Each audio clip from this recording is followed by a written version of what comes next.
In this video, we are going to be looking at a question that was brought up by a YouTube subscriber. They were getting the situation where violation of primary key constraint, the constraint name cannot insert a duplicate key into object table. The duplicate key is X. Now, there's a video that I have on this, and one of the things that I pointed out is that in one of the situations that I saw this in, the destination key primary key changed compared to the source primary key, which caused an issue because, of course, there was a duplicate key in the source, but in the destination that was supposed to be a primary key, okay? And so in this case, the design was wrong.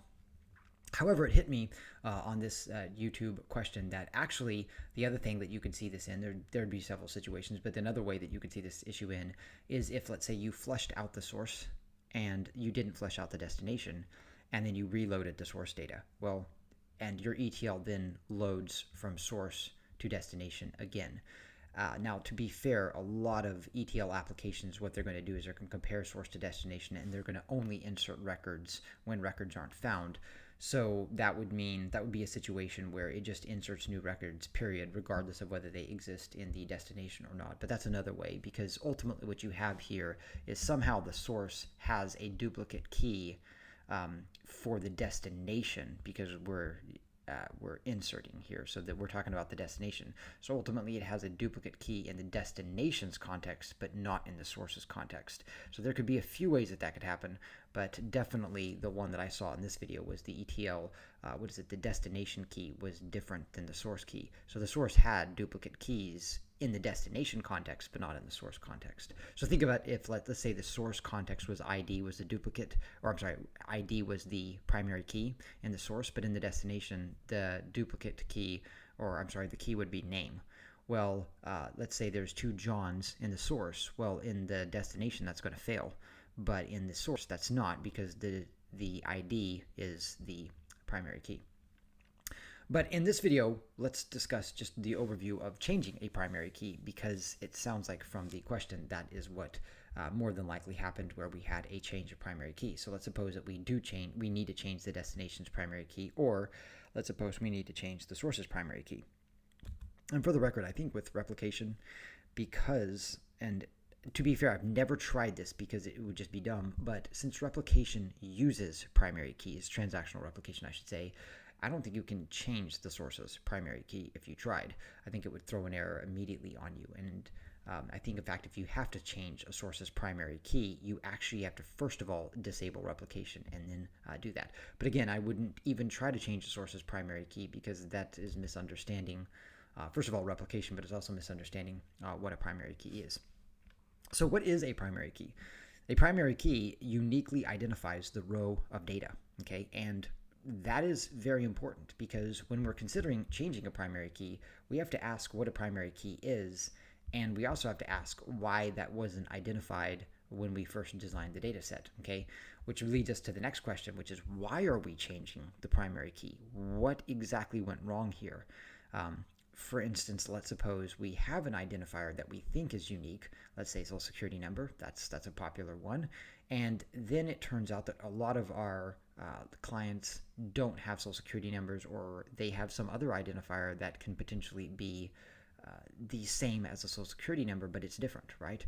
So what that means from my perspective is that we didn't identify that our possible client may not have a social security number, or may have another identifier that's the same, right, as a social security number. There's actually a lot of ways, by the way, to solve that.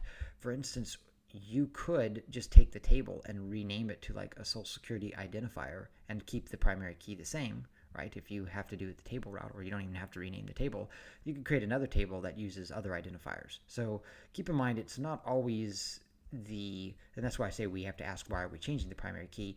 It may be more appropriate to create another table, and then you're now going to have two source tables depending on your downstream ETL process, right? So it kind of depends.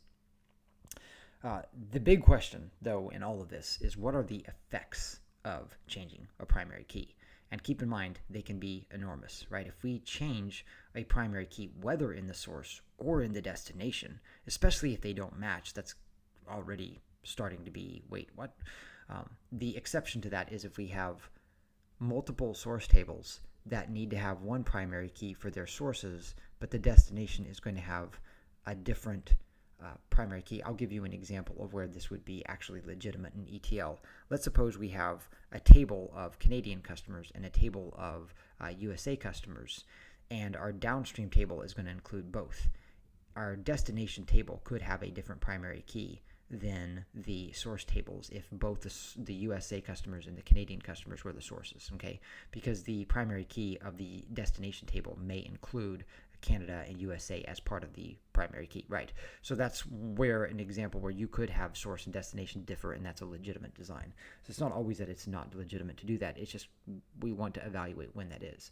But if we are going to change a primary key, keep in mind that anything that is dependent on that primary key, from reports to downstream ETL processes to upstream ETL processes to tables that say that refer to that primary key in any way, it could be foreign key constraints as well.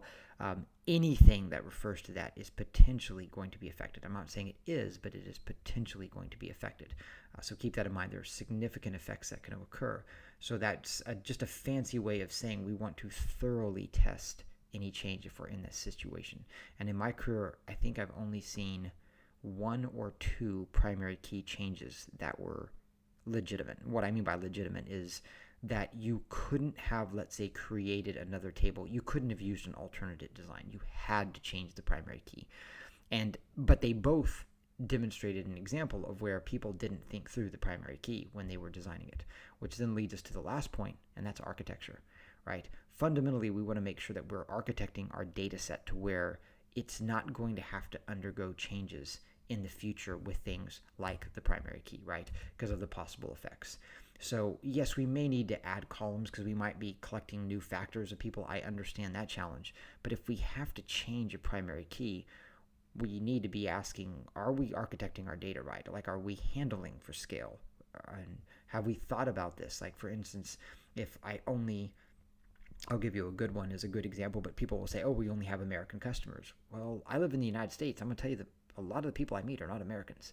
So that's not even true, right? Like, a lot of the people that you meet in the U.S. aren't even Americans. So even if you're only targeting the United States, you're going to get a lot of non-American customers. That's just the reality of it. And so if somebody isn't designing for that, I have to wonder if they're really aware of who their potential clients could be, like if it was a client or whatnot, or if they're really aware of the problem they're trying to solve is a better way of saying that. So really think when you're architecting, what could potentially be the downstream effects? And always think about, how can I create a data model that allows for change simply, but doesn't require change in the future when it comes to key things such as the primary key, foreign keys, etc.